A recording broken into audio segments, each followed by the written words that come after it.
Welcome everybody to challenge number 4 of the 2012 Spring Cleaning Get Organized Challenge series.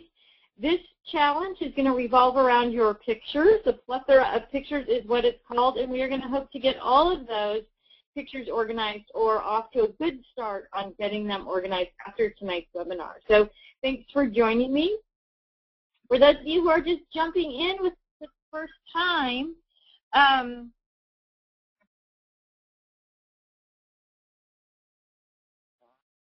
for those of you that are jumping in with us for the first time, sorry about that. I'm on my phone and something's beeping through, and that's never happened to me before. All right, so for those of you who are just starting with the first time with us, if you can hear me, but you can't see me. You can only see my computer screen.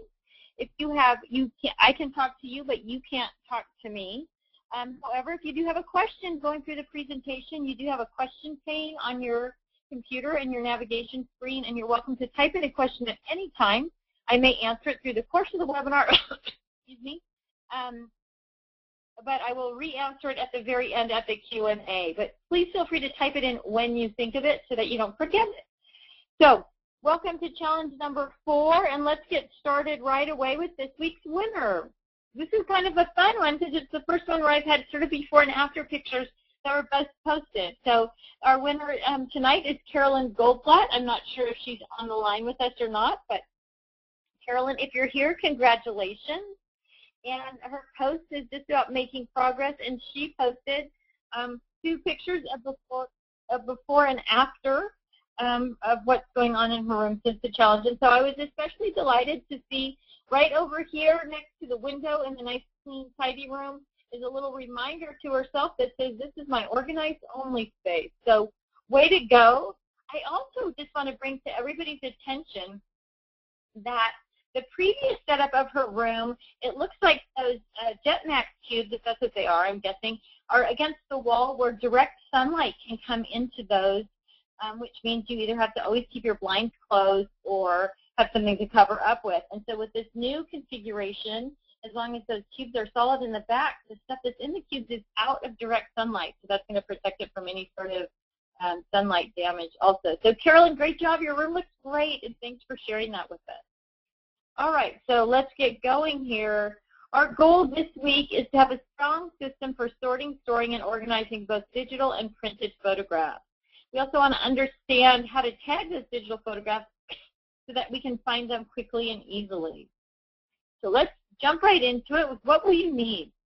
You're going to need some sort of software for sorting and storing your digital images, photo storage boxes of some type for printed photos, a perpetual calendar, either physical or on your computer, and then some basic supplies, folders, paper, sticky notes, things like that for labeling as we go through the sorting process. So your very first step in this process is just to gather your photos together.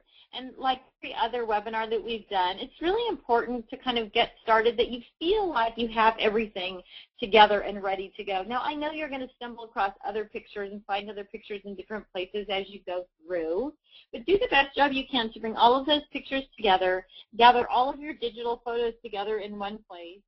I use Microsoft Office Picture Manager because it's really stupidly simple to work with. There are lots of other great photo storage softwares out there. I know one of the favorites is I think it's called Memory Manager from Creative Memories.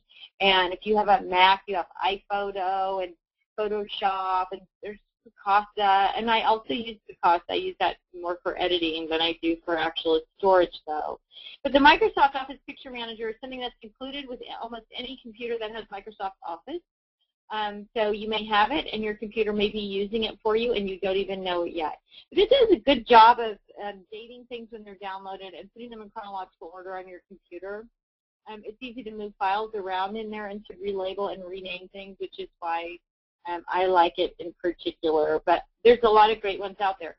One of the things with the software is, that I just want to caution you with, I guess, that some of them are so detailed, so many steps and so many intricacies to them, and that's fine for people who want that.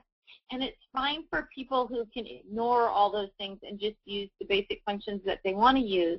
If you're somebody who kind of gets overwhelmed when there's so many options and so many choices and so many things that you think you should do, then I'd stick with this simpler software. Because if you get overwhelmed, as many people do, that with the thought of that you're not putting in all the information and you're not doing everything that you could be doing or you should be doing or you think that you're supposed to be doing, it just becomes one more thing that is too much, and then you don't do anything. So, you know, keep it simple.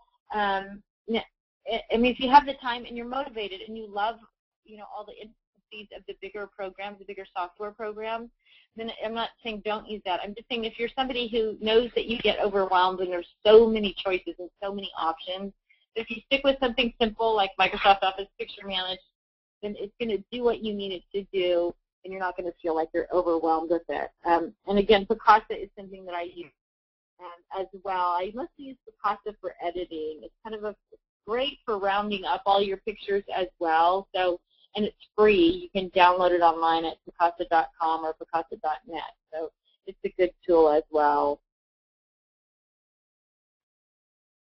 So here's what you've got, right? You might have piles of pictures somewhere. You might have drawers full of pictures somewhere. Just gather all those pictures together. Then you're going to physically sort the pictures, and we'll go through the steps to that, the details in that in just a minute. But you want to label each of the boxes of photos you've got. If it's to and from dates in the box and you know what they are, you can label it to and from sorted. If you know what the years, the things that are in the box but they're not sorted, the dates and not sorted, and then you're going to have those boxes that totally need to be sorted. They're not even chronological. They just need to full sort. So just get some labels on the outside of those boxes from the get-go.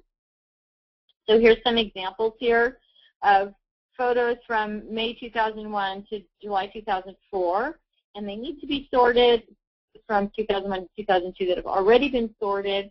And when I say sorted, that means they're grouped together, you know, they're actually in chronological order and grouped together by event. And then just a couple of boxes of photos that need to be sorted. So if you've got photos that you don't know what the dates are on them, or you've just sort of been throwing all these things together in a box and they didn't stay orderly, those are just going to get labeled as need to be sorted.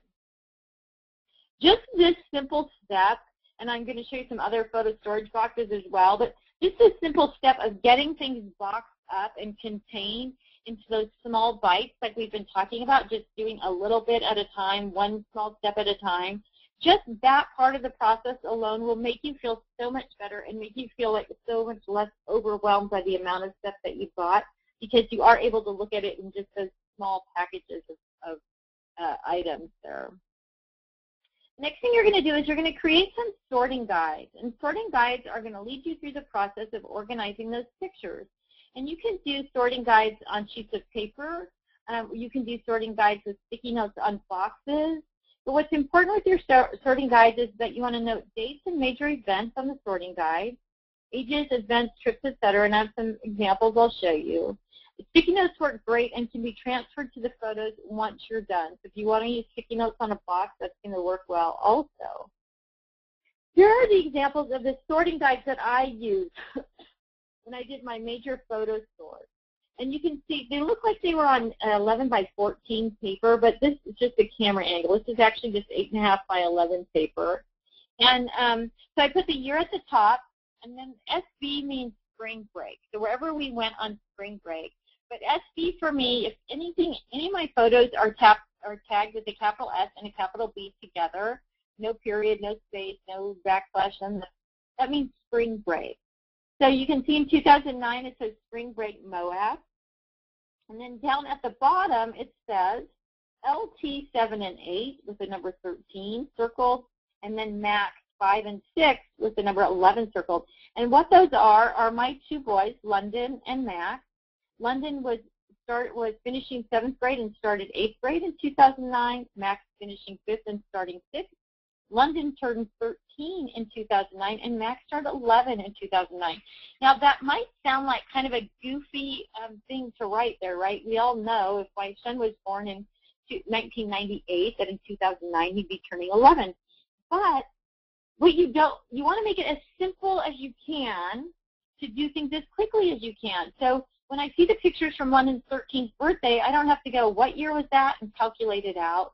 Or when I come across the Moab memorabilia or journaling notes or pictures, I know that they're just going to go right there because it says Moab. I don't have to try to remember, did that happen in 2008 or 2010?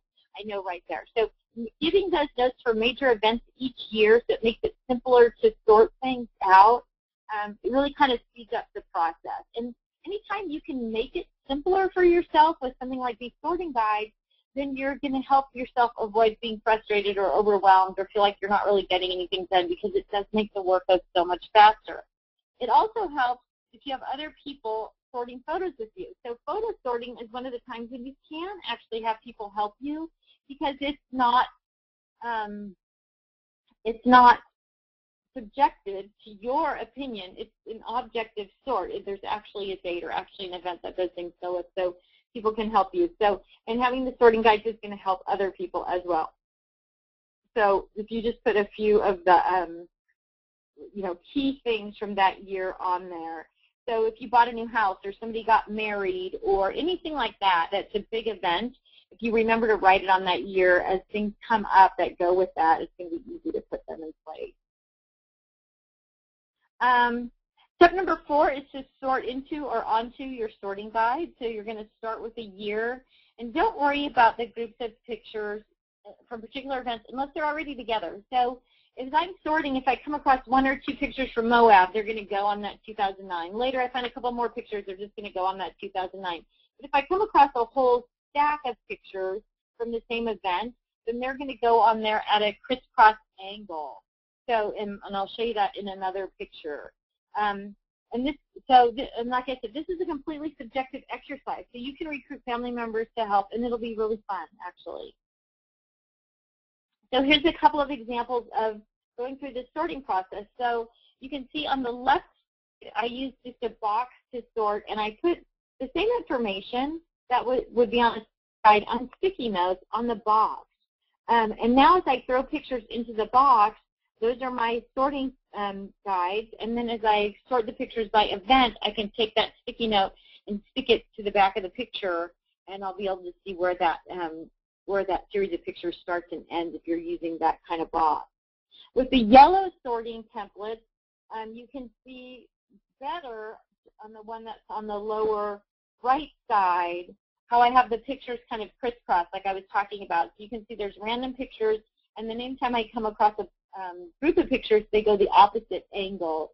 So even when I'm ready to sort those pictures, they're already somewhat separated out. But don't spend a bunch of time like continually digging through the pile trying to group together. You're going to have time to do that later as you go through the next part of the sort. So once you've done that, then you're going to sort stacks into events. So you're going to sort each stack by Christmas or Easter or birthdays or vacations or whatever the event was. Create folders for each event and scrap it out. Now, that's an important thing. Create folders for each event you are going to scrap about. You're not probably going to scrap about every event that you have pictures for. Some of the pictures are just going to go in your chronological order in a storage box for other people to look through later. One of the blessings of digital photography is that we can take pictures of everything, things you've dreamed of taking pictures of before.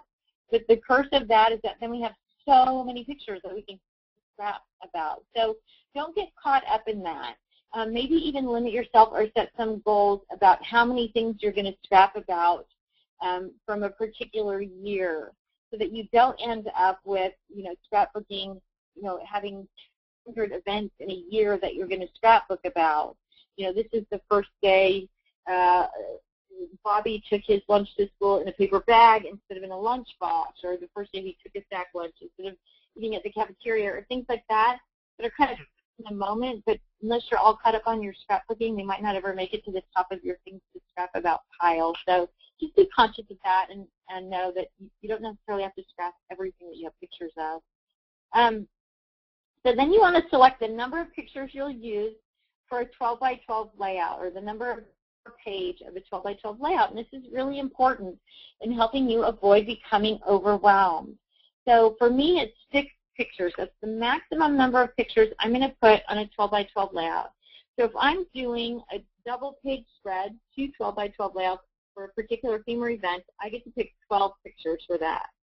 Then you're going to put the photos you'll use into a folder and put the remaining photos into the picture box using the sticky notes to tag them. So you're putting the keepers that you're not going to scrapbook just in chronological order, and you're separating out the ones you've chosen for your scrapbook. And then you're going to put the photos into pink folders, and since I wrote this webinar, we also have some new white folders, and I'll show you those. They're going to come up anyway, and they're going to go in a box labeled photos to scrap. So include notes about where the memorabilia is stored, journaling notes, any kind of bullet points. One of the reasons that I think that we're bad about journaling is that we just don't have the information. We have good intentions about going back and looking up the date or figuring out who is in the picture. So putting the pictures into folders really encourages you to write that information down. And here's what I'm talking about with the pink folders. And you can see that on the left side it says 2008 California road trip in the summer. And you can see that I've written down that I'm going to do 5 pages about that trip, which means I need to choose 30 pictures. And then on the 2008 Hawaii spring trip, it says 6 pages, which means I get to choose 36 pictures for that. So once you've decided the number of layouts that you're going to do and you know what your picture quantity is per page, and it's different for everybody. For me, it's 6. I have friends who only choose 4. I have other friends who choose 12.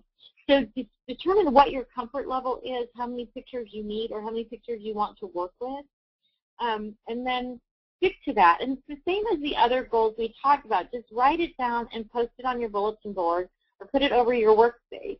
And it's so much easier to stick with a goal once it's writing, and I'll just say it again. I know you're all sick of it, but that is goals not put to paper are intentions that are seeds without soil. So once you put it to paper and post it, and it's so much easier to grow that goal and stick with that goal. So I strongly encourage you to do that. Then you can add more information to the outside of this folder. This is what we're calling a file. So where we stayed, we took a helicopter ride, our friends the Gazekis met us.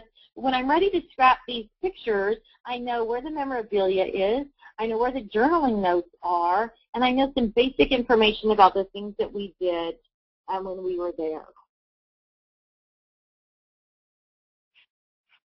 So the sorted and labeled photos are going to go into a box labeled ready to scrap. And this is a Sterilite 16-quart container that I used to use. I've changed now to our photo storage boxes. But this is all the pictures from 2008 and 2009, and they're all grouped together. They have their basic bullet points in there. So this is our new photo and memory organizer kit, and it's the photo storage box, which is bigger than your standard photo box. One of my problems with photo storage boxes was that if you had anything that was slightly oversized, there was no way it was going to fit in there with your pictures or even oversized pictures. So both our file folder for the pictures and the photo box itself are larger than your standard, bigger than a 5x7 photo even, so you have room to put extra things in.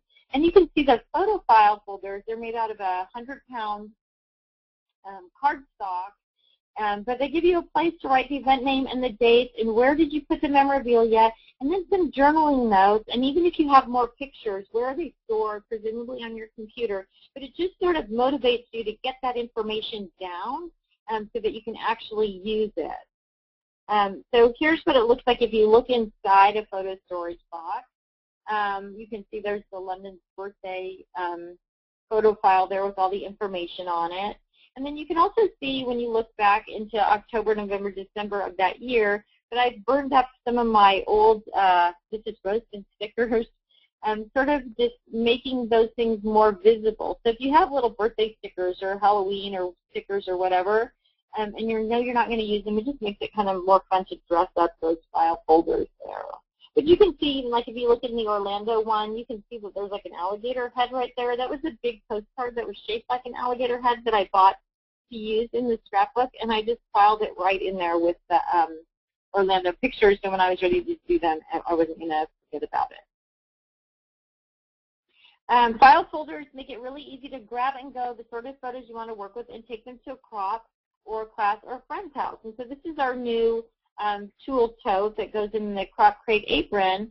But if you were going to go to a crop, you could just grab those pictures, whether they're from Orlando or summer or whatever, buy the full file folder and put them right into your travel pack or your tool tote or whatever it is that you're taking with you.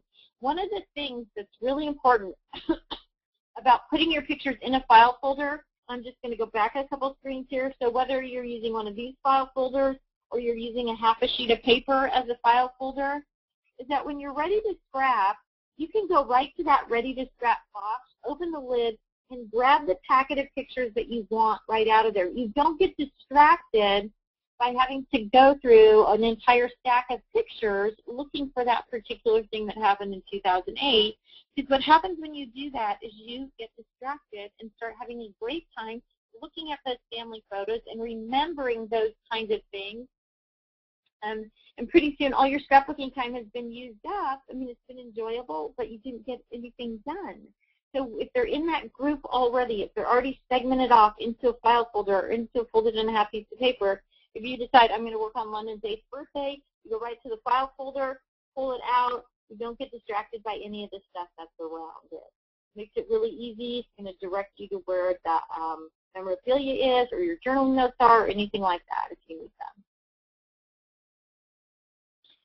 Okay, so let's talk a little bit about digital photo storage. So there are a couple big keys for digital photo storage.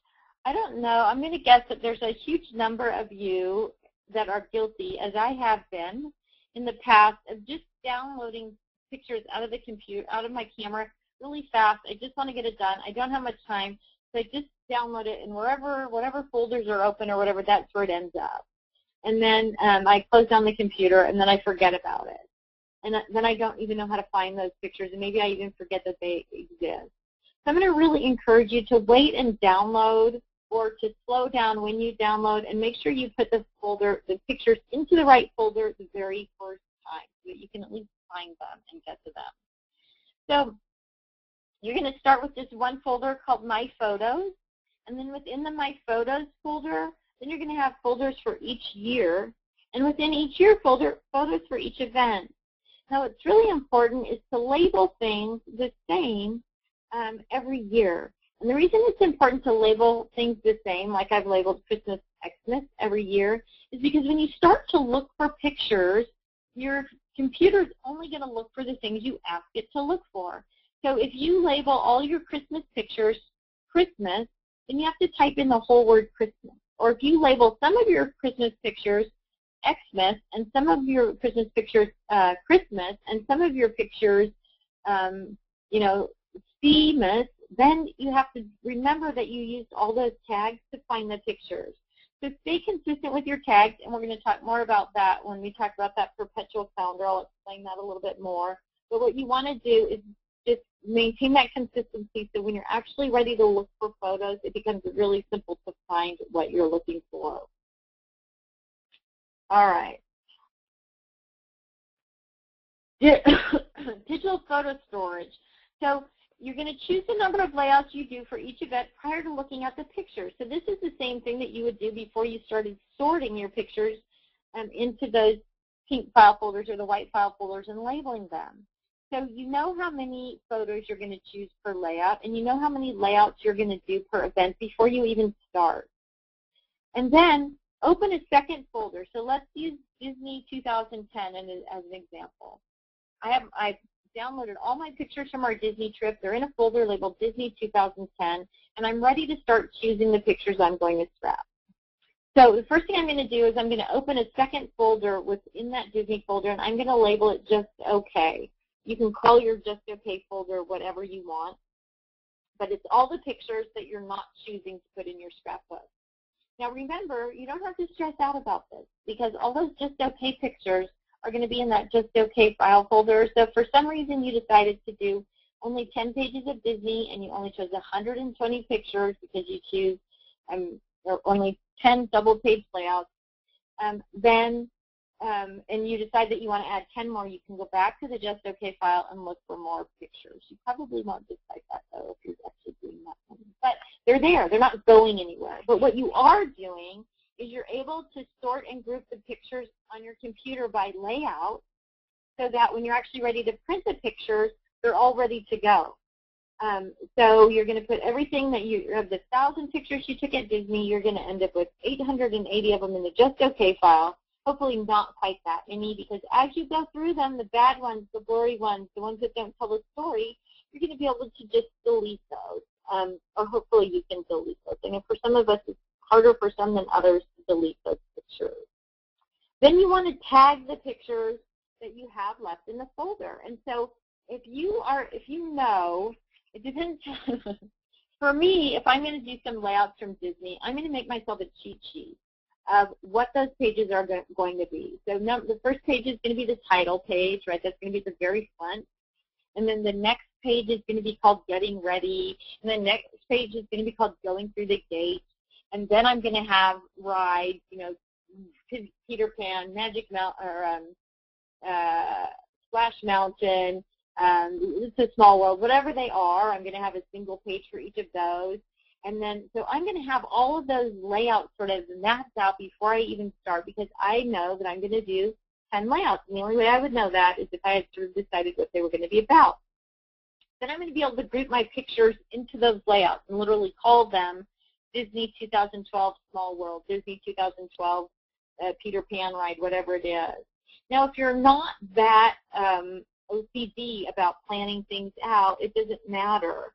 If all you've done is decided I'm going to do, you know, 10 pages or 5 double-page layouts and I need 60 pictures, then you can choose your 60 pictures and then later group them together and turn them into the layout. I hope that makes sense. I kind of rambled on about that. So, and then you want to tag a few of the pictures in the folder because you don't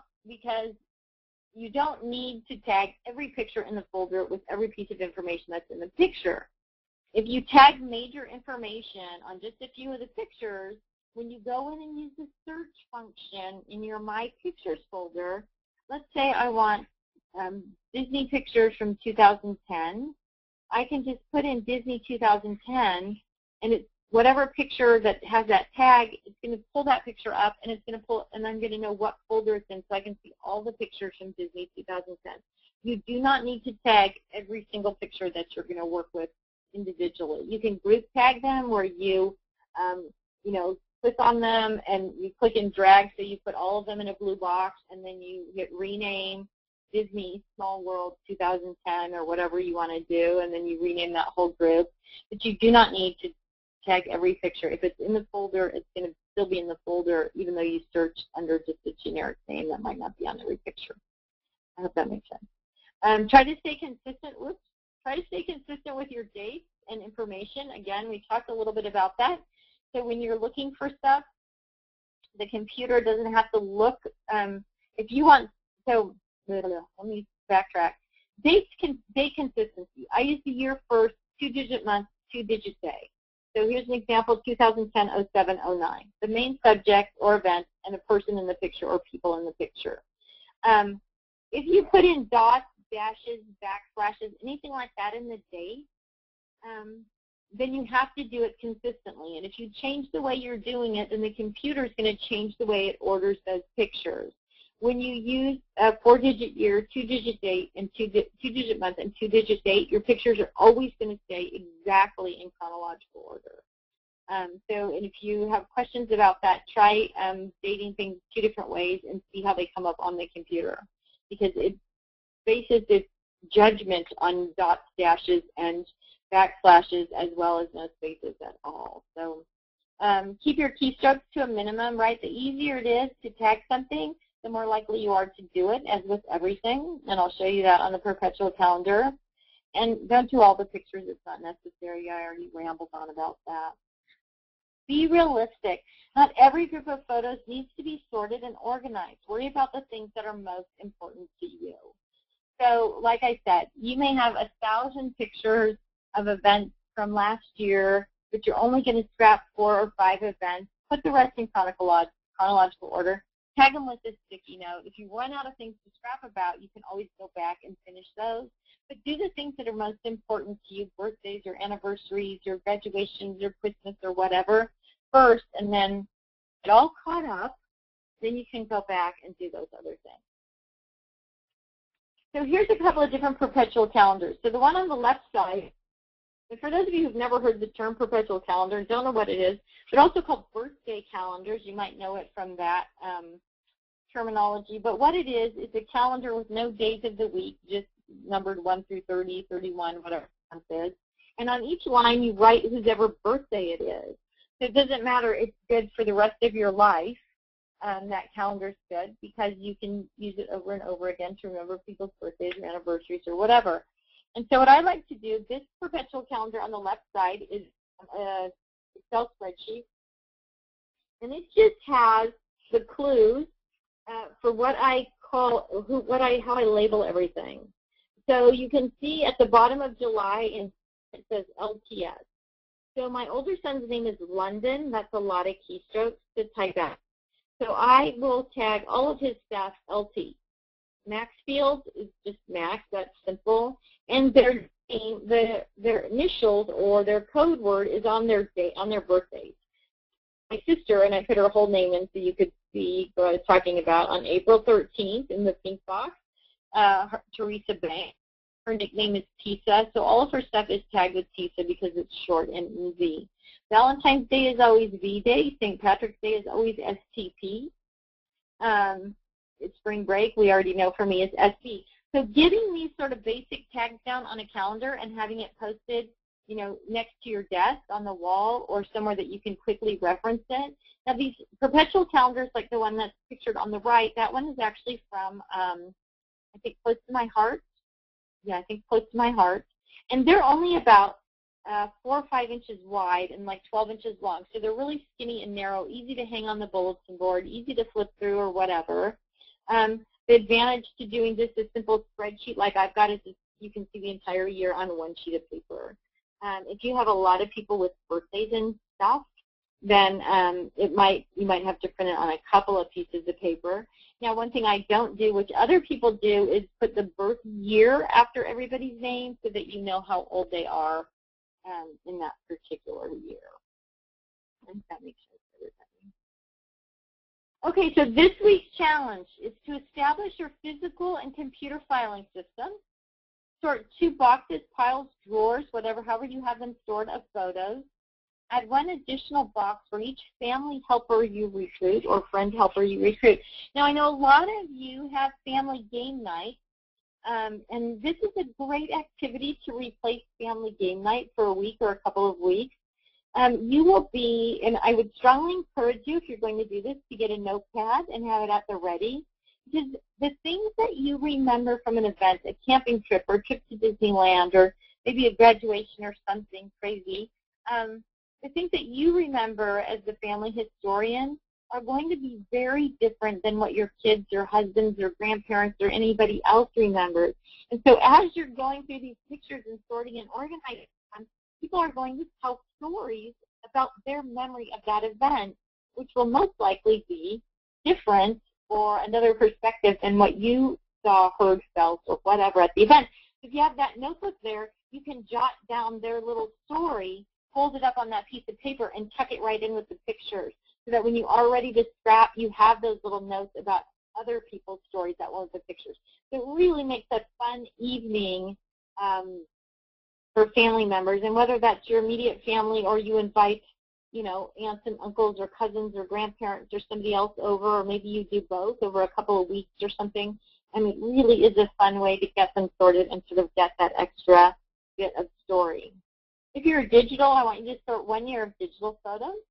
I want you to sort 1 container of other supplies into your 4-section system if you haven't finished your other supplies. And then I want you to sort 4 inches of paper and post your success on Facebook so you could possibly be a winner in one of our weekly drawings. So I am going to open up the question pane now. But this, for those of you who do multiple albums, and I will put a link to this in the follow-up email that goes out tonight as well. I'm writing it down, so bear with me for a minute. If you do albums for other people, there's some great tips and tricks to sort of how to set yourself up for success with that. And we'll talk a little bit about it next week as well. I'll go through it next week, but I know some of you like to read the articles and get a little bit more information, but that's a great article to sort of follow up on for if you do multiple albums. So let me go ahead and open the question pane again. And I'm not sure if y'all are still getting the black box problem. Hopefully they've got it resolved because I don't see any. Sometimes I get a black box now and then on my screen. I don't see one. So hopefully you're not getting it either. Let's see. Linda asked about putting your pictures in chronological order. And the reason you put them in chronological order is because that way you can find them. So I know people are tempted to sort pictures by, these are pictures of my daughter, these are pictures of the grandparents, these are pictures of whatever it is. Well, that probably would work fine if you were caught up and you were only sorting pictures that you were going to use. But in the process of creating scrapbooks years down the road from now, or maybe even only months down the road from now, if you think, oh, I'm going to do the Easter pictures, and then, but you took your daughter's Easter pictures out of that, and then when you do the Easter layouts, boy, I wish I had those pictures of my daughter. Where are they? And then you have to go to another and dig through those pictures. It just kind of spreads everything out, and you're not keeping things together that you would use together, which, as we know, is my little mantra for organization. Now, as you scrap the Easter pictures for your family album, you can create the Easter pictures for your daughter's, or create the pages for your daughter's album at the same time, and then you don't have to worry about going somewhere else and finding those pictures. So the elements that you want to keep consistent between your album and your daughter's album, or albums that you might do for your parents or grandparents, are all right there. So the more you segment things out and take them out of chronological order when it comes to pictures, the more you're relying on your brain to remind you that you did that, and then also to inform you about where you put them. And we all know that keeping track of those little bits of information is what's challenging. And so if you eliminate those kinds of challenges and you always put everything in chronological order, no matter who you're scrapping for or what you're scrapping about, it's easy to say Easter pictures are in spring, Christmas pictures are in winter. You know, London's birthday is in July, so I know London's birthday pictures are always going to be in the July section. So it just is one of the things where you're really keeping it simple instead of separating things out or keeping them together. You would use together, really important. All right. What do we do with all our scrapbook magazine and idea books? We're going to talk about that. I think that was already a post there. So with that said, now in the question pane, if you want to type in what day of the week and whether you prefer a webinar early morning, midday, or evening, and what time, so like I like noon or 1 p.m. or 9 a.m., then I will kind of take that into consideration. It seems like when I do evening webinars, we have about the same number of live attendees as we do when we do morning or afternoon webinars, so it may not matter. And again, that webinar that we're going to do about organizing your ideas will be posted as well. But if you can put up there what you prefer, I will definitely look at the dominant flow there, and we can go with that. Julie says, I will be attending the Scrapbook Expo in Duluth, Georgia. Will supplies be available for purchase at the show, or will they be shipped? We will have everything with us at the show, Julie, so you will be able to order to get it at the show. And so there's a little savings at this show because obviously you don't have to pay shipping. And we usually have a little bit of a show special as well. So there's a little bit of incentive at the show.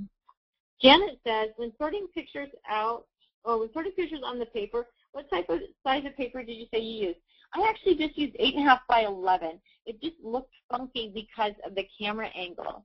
Now, if you're somebody that has legal size paper and you have lots of photos, then that might work great. But truthfully, the 8.5 by 11 allowed me plenty of room at the top and at the bottom to write notes, and then in the middle to stack the pictures. Those pictures just look kind of bizarre.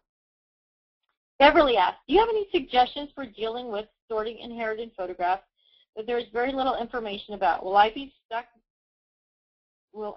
struck down for throwing them away? No, you will not, Beverly, at all. As a matter of fact, you might be heavily rewarded by your family because the pictures that you do know the stories on, you'll scrapbook and you'll have them to share at family reunions and events, and nobody will even remember about the pictures that got thrown away.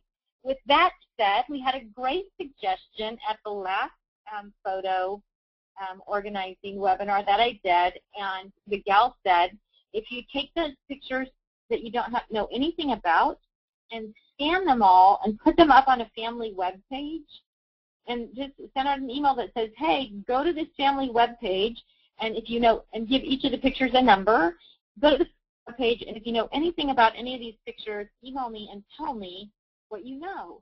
And then when someone emails you and tells you, then you can copy and paste whatever they told you right with the picture. And so that way everybody will know what you know and will know that you already have the information. They don't have to send it to you again, but people can add to those stories. So it's a great way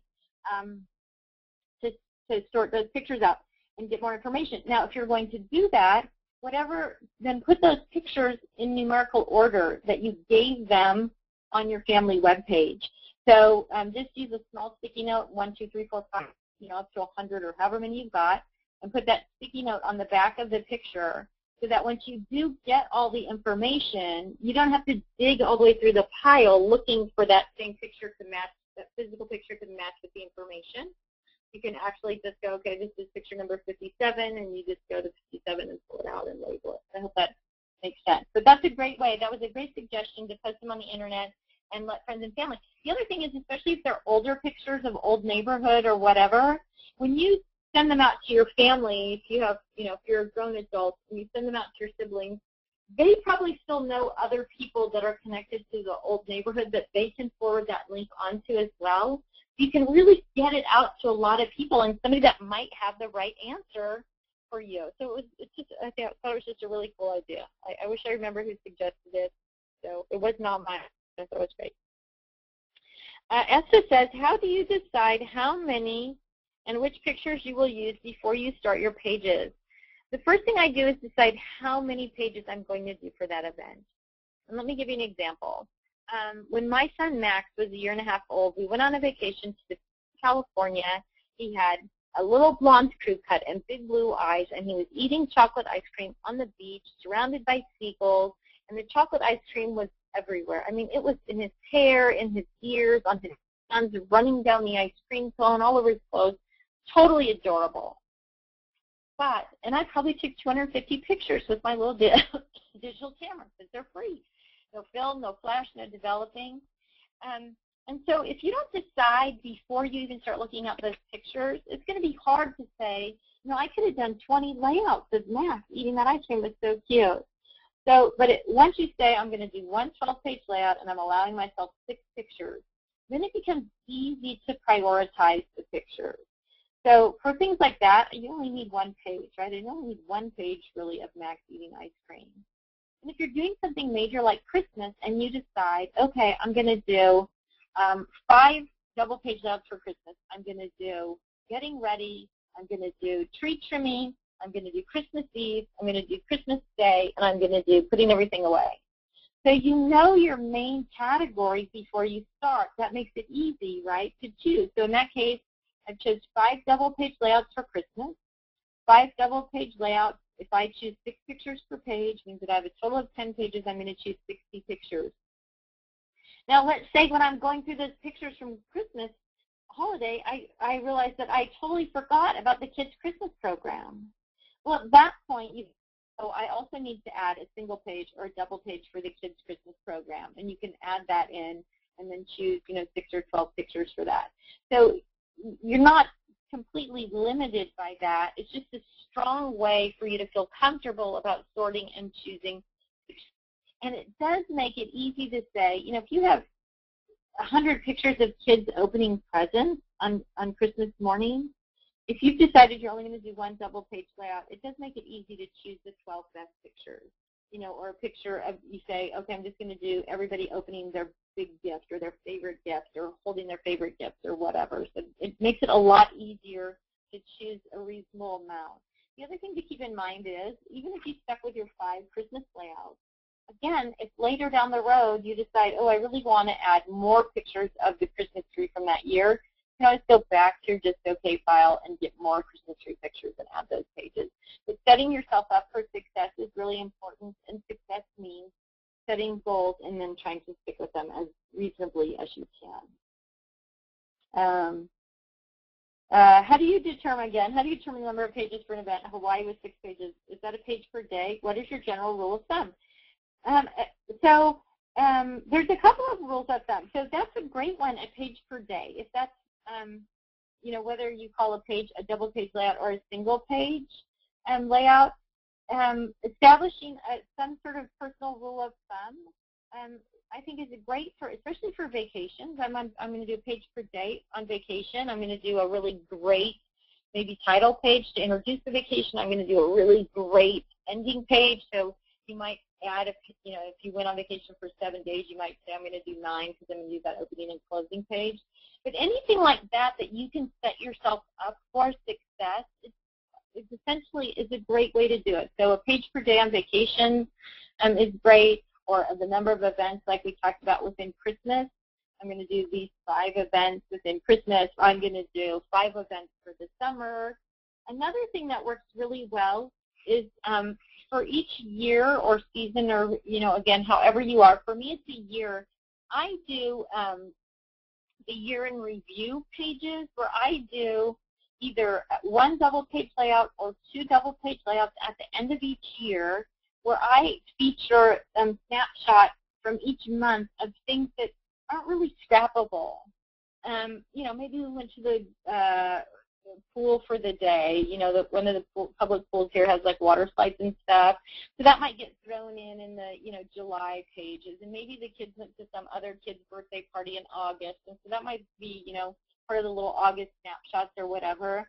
But that year in review is a great way to put in those memories, and then you can kind of smash book in other things like movie tickets, or if you went, we have a big thing here called the Bite of Seattle, Taste of Tacoma, those kind of tickets, and you can kind of smash book those little pieces of memorabilia in. And so you save those things, and you're able to use those things, but you don't actually want to create whole scrapbook pages around, going to the movies, unless, it's something you're totally into, like Harry Potter, or you're getting dressed up for it or whatever. That's a different thing. But doing that year in review is a great way to actually feel good about not scrapping every small event that happens all year. Sheila says, I saw a suggestion on the internet where a hairdryer can be used to remove photos from old albums. Do you know if this really works? It actually does work. You want to use it on the low setting, but what it does is just soften up the glue. I'm assuming you're talking about the magnetic albums, or even, I guess, if things were stuck in with any kind of paste or even rubber cement in an old, like, scrapbooky kind of album, just getting that glue warm is going to soften up the glue and give you a way to pull it off. Now, all that said, undo works great, and you don't have to worry about getting it too hot and warping something or melting the emulsion on an old picture, which is possible if you get something too hot using the hairdryer. So if you're unfamiliar with undo, it's UN-DU. I will put a note about that, too, on the follow-up email. If you've never seen undo before, it'll take pictures that have been stuck down. It'll take, oh, I'm sorry. You know what? I'm speaking out of turn here.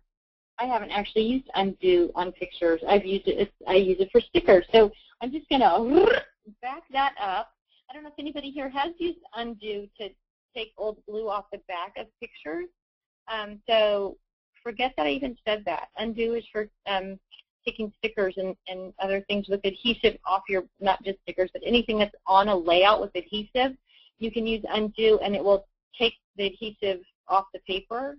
If you're using it on a sticker, it lifts the sticker right off the paper. If you turn the sticker upside down, once the undo evaporates, the sticker is sticky again, and you can use it. So I haven't actually used it on pictures, so I'm just going to take that back like I never said it. I might have it to even delete it out of the recorded version of this. So Joanna says, hi, Joanna. Glad you could join us tonight.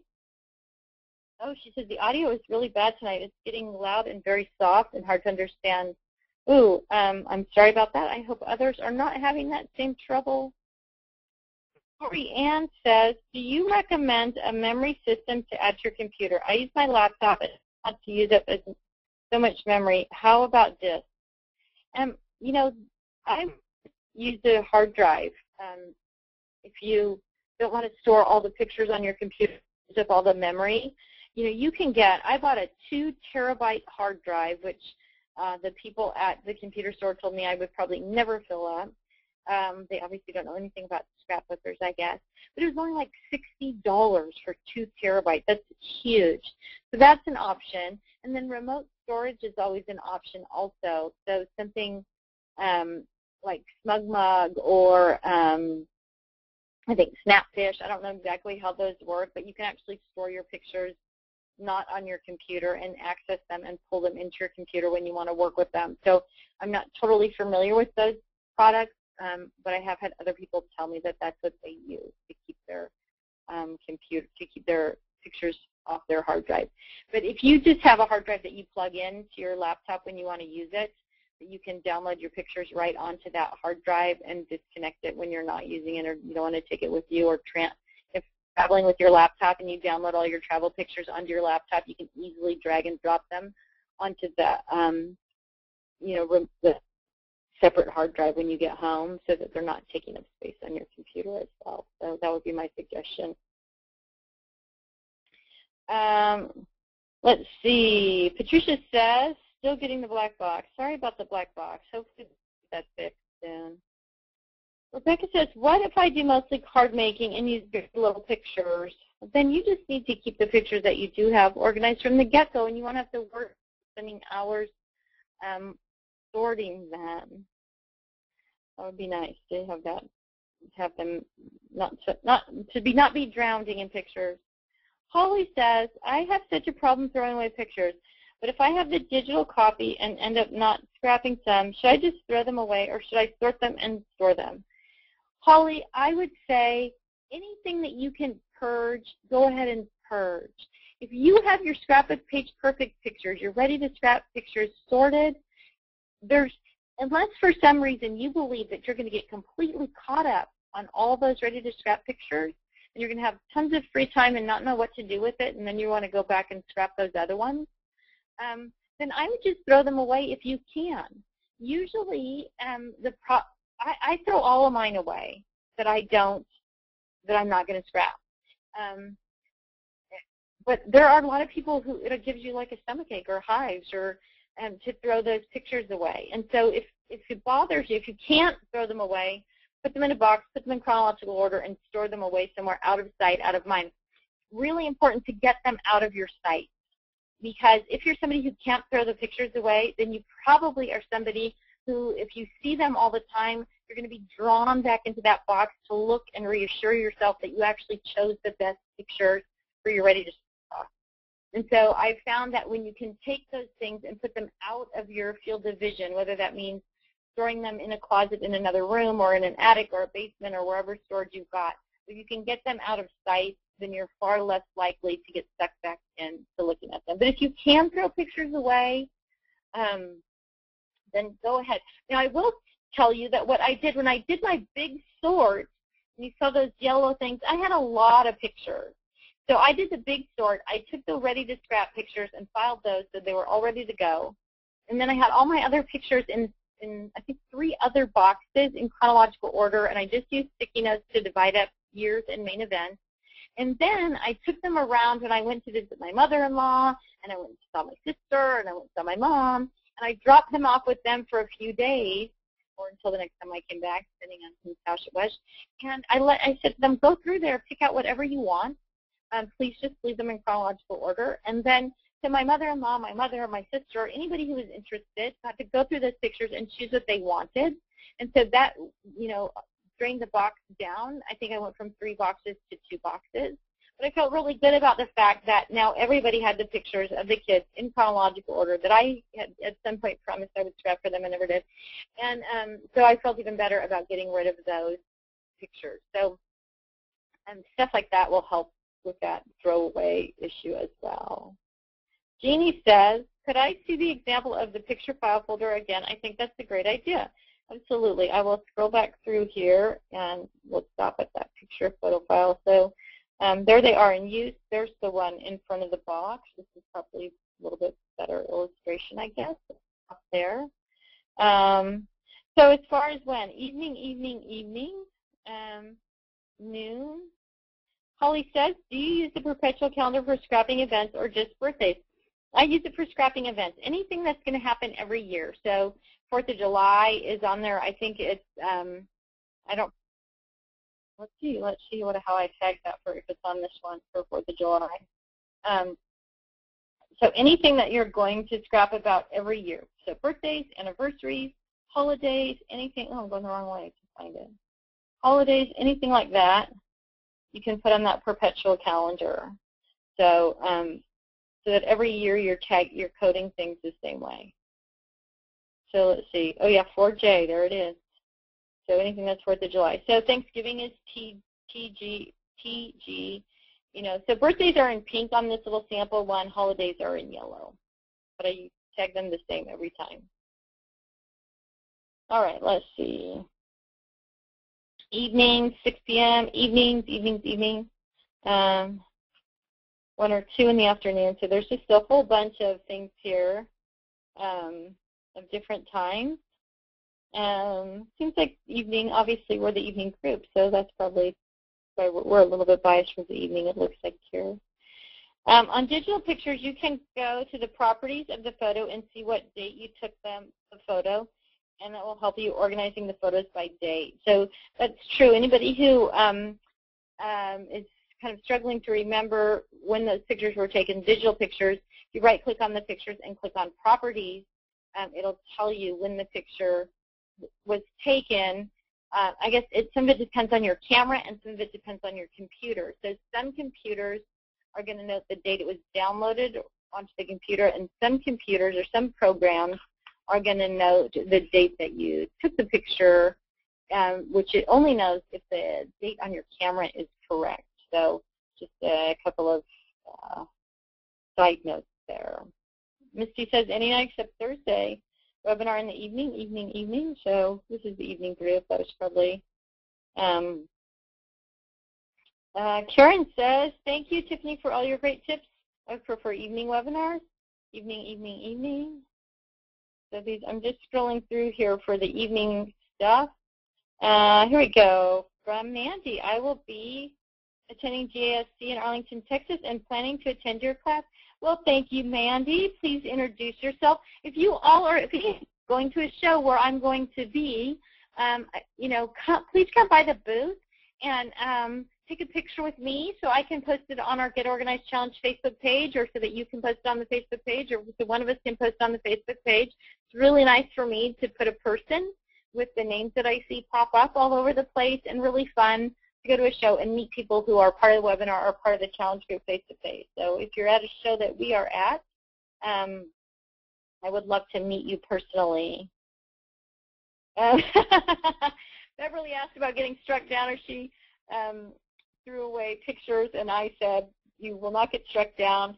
But Sarah, I can't see everybody's name. My screen is tiny here. Says Beverly, I might strike you down, so careful with what pictures you throw away, Bev. Sonia says, evening won't work for me. Jill says, where do we post our preferences for the webinar, the next webinar? Just post it right here in the question box. You can also put a post up on the Facebook page. You know, if you think later, oh, it would be nice to do this or whatever, throw it up on Facebook. Another idea for family photos, Jennifer says, another idea for family photos, when I was visiting my grandparents and he was telling me some photos, I videoed with my phone so I could record what he said about the photos. That's a great tip. So yeah, make a video of somebody telling you a story about a photo, and you know, the photo in the video also. And then you have really a cool clip also of someone in your family telling a story. So if you did even an online album, or you could include those videos, that would be really cool. Carol says, are you going to be at CKC in Buffalo during May? And if so, will you have supplies? We are not going to be in Buffalo. Unfortunately, in May we are in Orlando. Tiffany Mitchell says, Stacy Julian wrote a book called Photo Freedom that discusses photo sorting, and it's a good resource. I've heard that before. I haven't actually read it, but I have heard very positive things about it. Janet says, how do you decide on vacations on how many pictures to scrap? I took over 1,000 pictures when we went to Germany because I knew we'd probably never go back. The thought of not scrapping all those beautiful sceneries and places. So here are a couple of things to help you making those decisions. There's the rule of thumb, a page a day or a double page spread a day, which depending on how long you went to Germany for might be a week or 2 weeks or a month. But I think that's a great tip. And remember, you don't have to post every picture of every city. You might just choose, if you went to 24 cities, you might say, I'm going to do 2 pictures per city or 4 pictures per city or page per city. It's just that if you choose that first, then it's easier to choose the best pictures, and it's easier to write a story or scrap a story that other people want to look at. So it depends sort of what your goal is for your scrapbooks, but if you want something to share with people, and I kind of relate this to the old slideshows when you used to go to somebody's house and watch the slideshows of their vacation, that half a carousel of slides was fun and entertaining and kept the story moving along quickly, and 4 carousels of slides was made most people sleepy. So, what's your goal with your scrapbooks? Is it something that you just want to have all those pictures just for yourself, or is it a story that you want other people to actually get connected to and be moved through the story and excited about the story? Also, what are you going to do with your scrapbooks when you who are you going to essentially build them to? I know that's something to think about. But my sister is a huge scrapbooks, entire albums for each trip that her and her husband go on. And I remember, that she told me she was a little bit devastated when her daughter, she only has 1 child, said, Mom, I love you, and I'm glad you and Dad have been on all these great trips, but I don't want 90 scrapbooks when you go. I want a scrapbook that has maybe 1 page from each trip or whatever. So I don't know if that's or not helpful or disheartening or enlightening or whatever, but you might want to keep those in mind as you do the layouts that you're doing. And you know what else? I have in my kids' TV room, which is kind of helpful, I have these wires from IKEA that were designed, maybe I'll take a picture of it, that were designed for hanging lightweight curtains on. They have these little clips. And it's a boys' TV room. They don't really care what's in there. As long as there's a GameCube or an Xbox or whatever and a TV and some music, that's all they really care about. But I put this up, and then whenever we do something, I take a pic that has a nice picture from it. I enlarge the picture. So it might be just, a 5x7, 8x10, 11x14, 16 by 20, whatever. Enlargements are really cheap at Costco. I do a blow-up of it, and I clip it to that wall, and I take something else down. And so it's really fun because those pictures, they're not in frames. They're not hard to put up or take down. If one of them gets destroyed because they're throwing socks at each other or whatever, it's not a big deal. But it makes this really interesting wall of places we've been and things that we've done. And it's, there's some pictures from when they were little and some pictures that change all the time. But it's just a fun way to actually get those pictures out and see them, but you don't have to take them in and out of frame. So I'll post that up on a picture of it up on the with the email I sent out, the follow-up email. So if anyone's interested in that, it's just a fun way to use those pictures. Easy, and it's inexpensive. Patty says, what if you don't have any dates on the back of pics, but know it was Kathy's wedding? How should you file that? Should you guess what year it is? Yeah, I mean, if you can't email the person whose wedding it was and ask them, and maybe you're embarrassed, but maybe it's somebody's wedding that you should know what year they got married or whatever. But again, that's one of those things where, especially if you're talking about buddies from college or whatever, where you can put them up on the internet and say, when did we do Kathy's bridal shower? Does anybody have the exact date? Or, so it's a great way to kind of reconnect with people and get that information. But the truth of the matter is, if it's in about the right year, and you know the names of the people that are there, then it's just fine. I mean, and really, ladies, I want you to really think about this. If you're a scrapbooker and you're doing work and adding dates and names and stuff, you're ahead of 90% of people who have pictures. Because 90% of people who have pictures have digital pictures completely unlabeled, scattered willy-nilly around their computer. Those people have printed pictures, have them in cardboard boxes and manila envelopes. They're in the junk drawer. They're in the side pocket of their driver's side door of the car. They're buried in socks and underwear drawers or desk drawers. So just by virtue of the fact that you're doing scrapbooking and that you're doing some sort of organizing, you're light years ahead of the vast majority of people, and you should feel great about that. Melinda said, are the 6 pictures the same size, or do you make one picture of focal picture and small ones around it? When I make a page, I vary it by the content of the picture and the memorabilia and journaling I have about that event. So, Melinda, you're kind of ahead of the pack because you do have the memorabilia and the journaling, and you're conscious of what that is, right? So absolutely, if you're somebody who likes to do one bigger picture, now I still do the same thing. So let's say, like kids' school pictures, there's a great example, right? So on a kids' school picture page, I'm going to have their bigger school picture. Maybe it's going to be a 5x7, maybe it's going to be an 8x10. But then I'm going to have the other little pictures next to it. So even if one of the pictures that I choose, I'm going to blow up to an 8x10, I'm still going to choose 6 pictures. Just because I choose 6 pictures doesn't mean I have to use 6 pictures. But I know confidently that I've got the best 6 pictures chosen. I don't have to go back and re-dig through the box, second-guessing myself. I may only use that one 8x10. I may use, some smaller pictures or a smaller picture with that.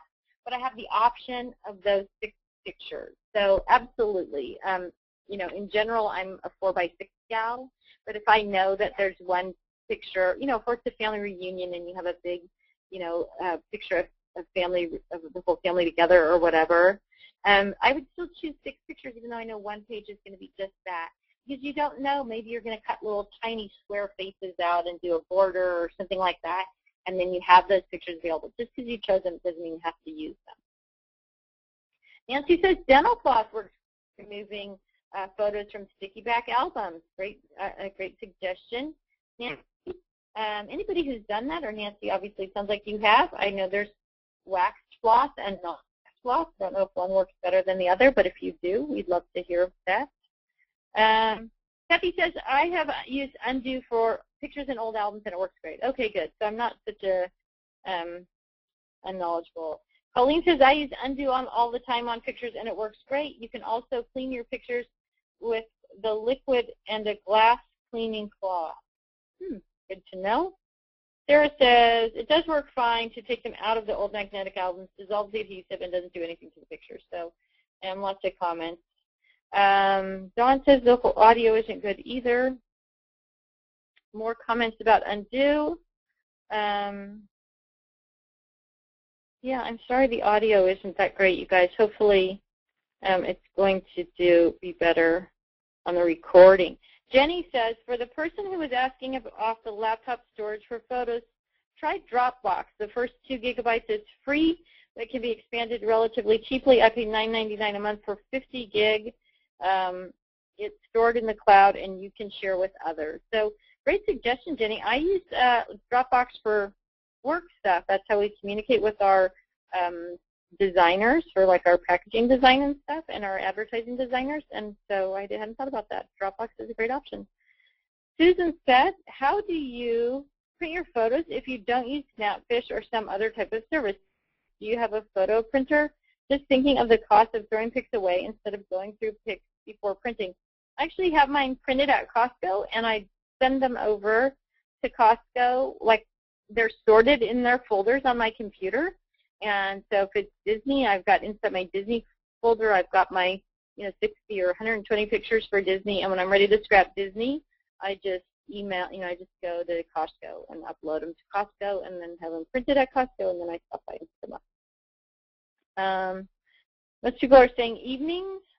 Holly asks, what about the events that happen along the way? So when a child starts to walk, do you write that down on the perpetual calendar when it happens? Do you keep that calendar with you during the day so you can keep those notations. No, and I'll talk about this a little bit more in when I do the idea book webinar. Let me just jot this down, journaling. My best suggestion for everybody is to open a journal on your computer. And if you have a smartphone, sync that document to your smartphone. Put it in the cloud if you use iCloud, so it goes to your iPod and your Mac and your Android. One of the nice things about iCloud is that the only Mac product I use is an iPad. I use a PC and I use an Android phone. But if you just have one Mac product, you can use iCloud and it'll sync everything together.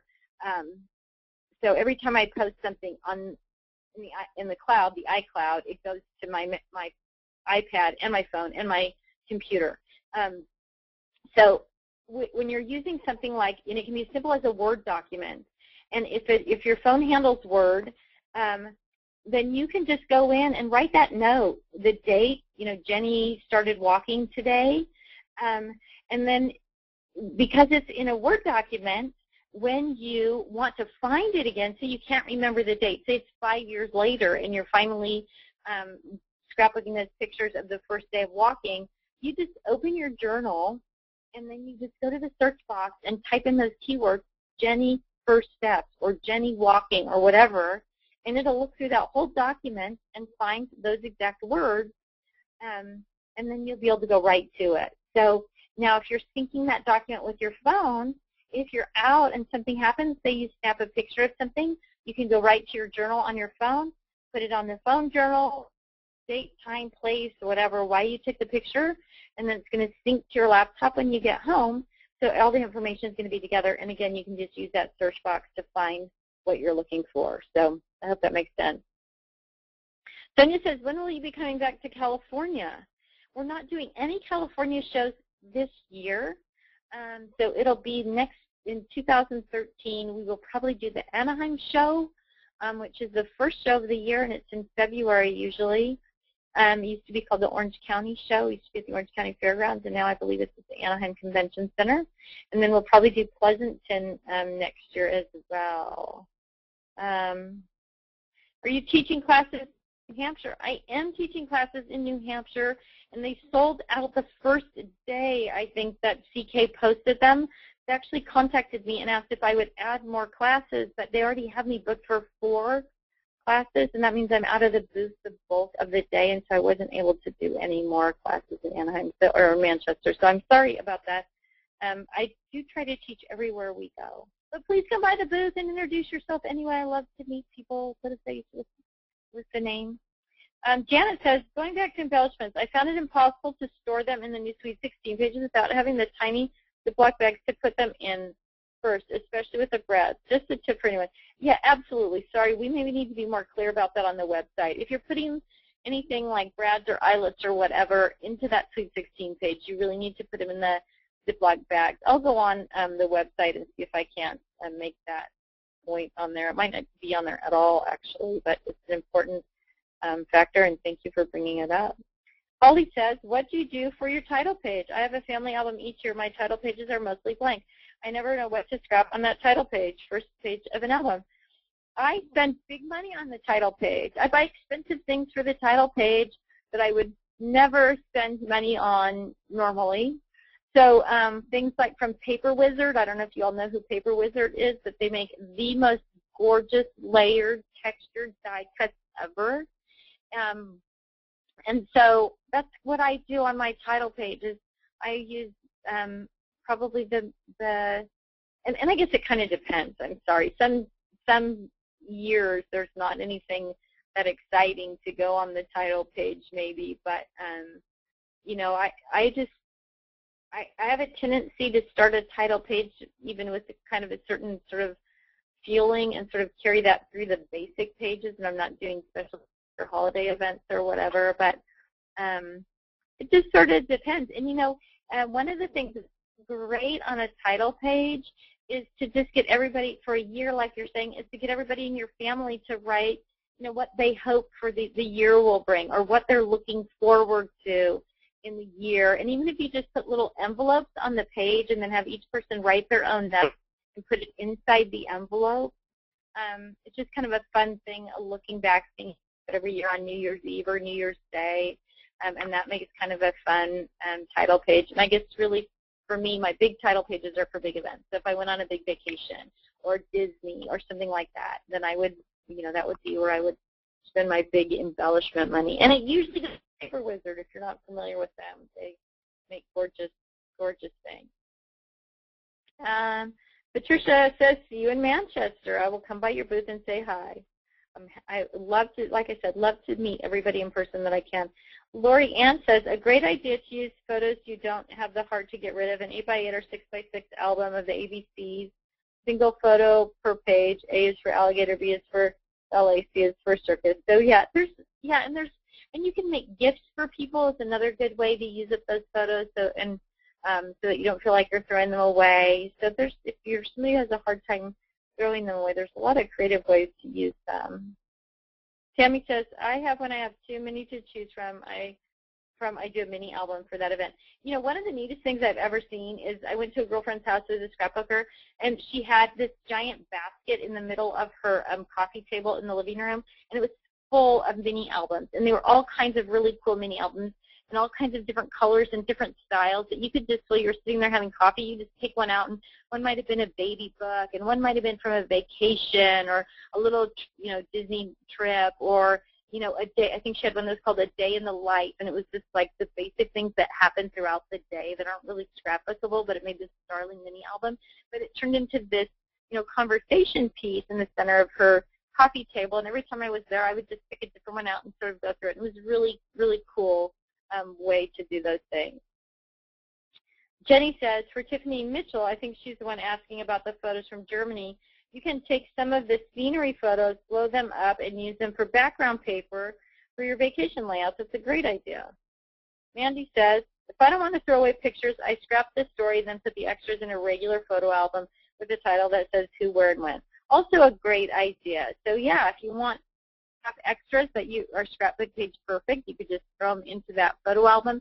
And if you don't want to get rid of pictures, you can put all of them in there. But that's a great way. Photo albums are a nice way for people to share pictures too until you actually can scrap them. So it's kind of a double purpose there.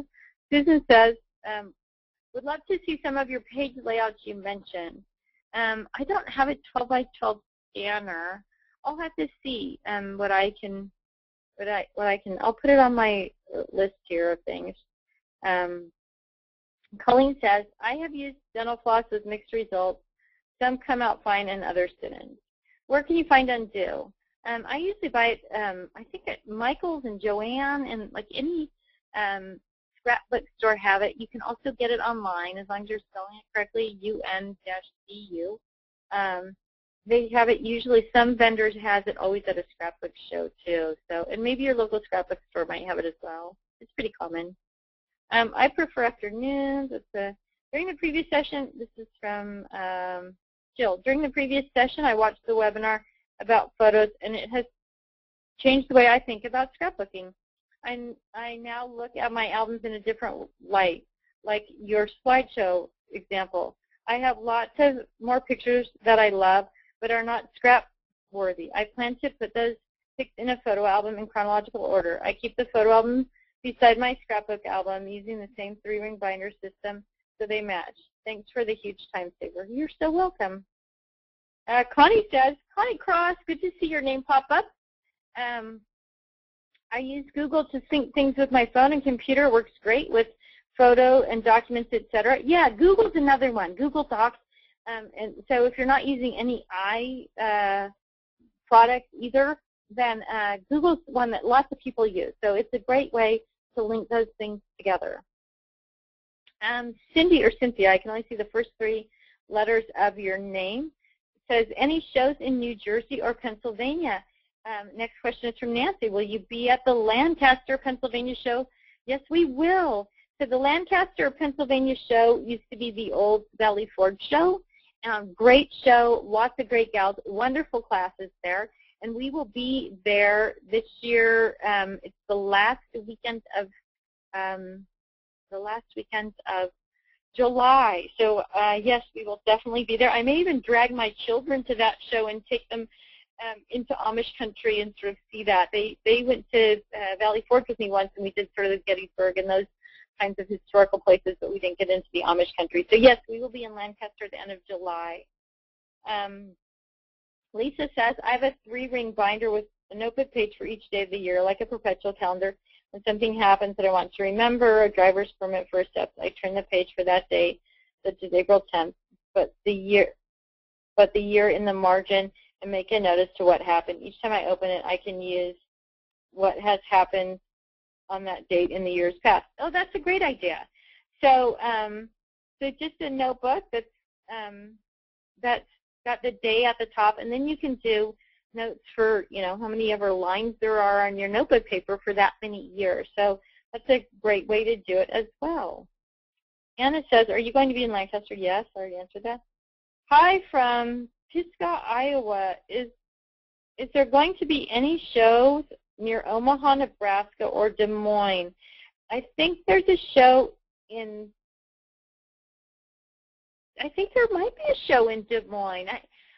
I think it's a CK show. We aren't actually attending it, but if you go to the Creating Keepsakes website and you click on events, it'll give you all their shows for the year. And if it isn't CK that's doing it, it might be Scrapbook Expo. So, and their website is scrapbookexpo.com. I will include links to the major players in the email that I send out tonight too. So, and also I'll include a link to our shows on our website. So we do have a calendar on our website of the shows that we're going to do this year. But just even if we're not going to be there, the shows are great. If you've never been to a scrapbook show or convention, they are so much fun. So I'll put some links up to those as well. And also there's a website called Paper Crafters Corner that specializes in events all over the country, maybe all over the world now.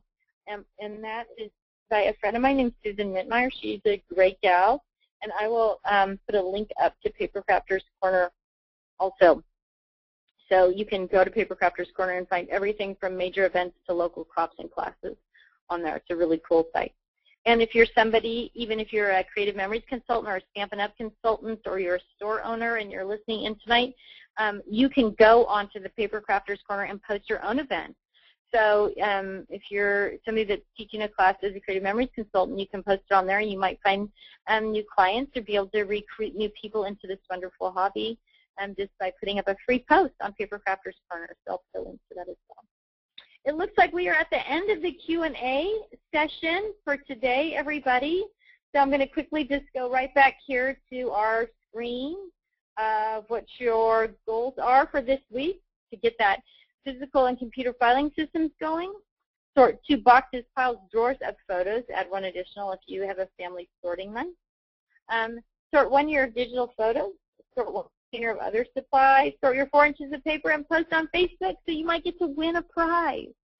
So this week's prize winner, if you don't get an email from me, it's because I don't have your email address. So please feel free to email me, customer service, if that's easier for you to remember, at thescraprack.com, and Joanna will get it to me. Or Keith Spalding at thescraprack.com. So thanks, everyone, for joining us tonight. I look forward to talking with you next week. Have a great and productive week. And for those of you who sent the sunshine to the Northwest this week, please keep sending it. I find it very motivational and inspirational. So have a great week, and I will talk to you next Tuesday.